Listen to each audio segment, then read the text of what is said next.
Aujourd'hui, je souhaite explorer l'univers fascinant de l'autonomie chez les élèves. L'autonomie, c'est une compétence essentielle qui façonne le développement personnel des enfants.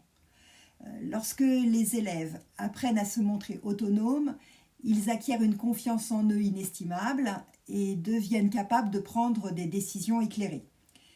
C'est une compétence qui les accompagnera tout au long de leur vie d'adulte et il est primordial de les aider à la développer en classe comme à la maison. Imaginez un jeune qui prend l'initiative de résoudre un problème par lui-même. Cela va favoriser non seulement son esprit critique, mais aussi sa créativité. En classe, il est crucial de créer un environnement qui stimule cette autonomie.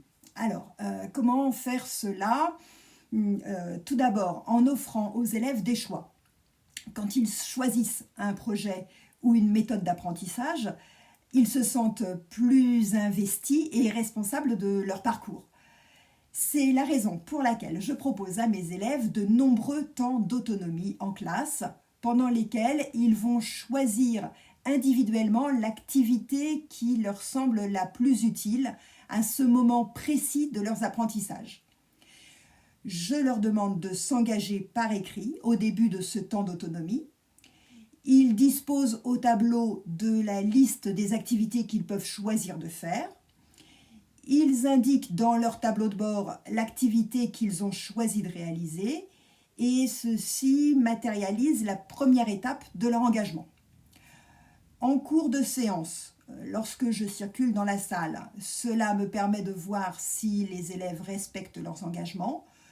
Je peux leur proposer des adaptations si leurs objectifs étaient trop ambitieux ou irréalistes par rapport à leur capacité du moment, ou au contraire trop en deçà de ce qu'ils pourraient faire. Et dans ce dernier cas, je les incite à revoir leurs ambitions à la hausse et choisir un objectif qui soit un peu plus challengeant. En fin de séance, je leur propose de revenir sur l'engagement qu'ils avaient pris. Il ne s'agit alors pas de les culpabiliser si l'objectif n'est pas atteint, mais de leur apprendre à évaluer par eux-mêmes ce qu'ils sont capables de faire. C'est en leur apprenant à mieux se connaître qu'ils seront en mesure de prendre des décisions éclairées par la suite. Ils font donc le point sur leur tableau de bord en validant ou non les objectifs qu'ils s'étaient donnés.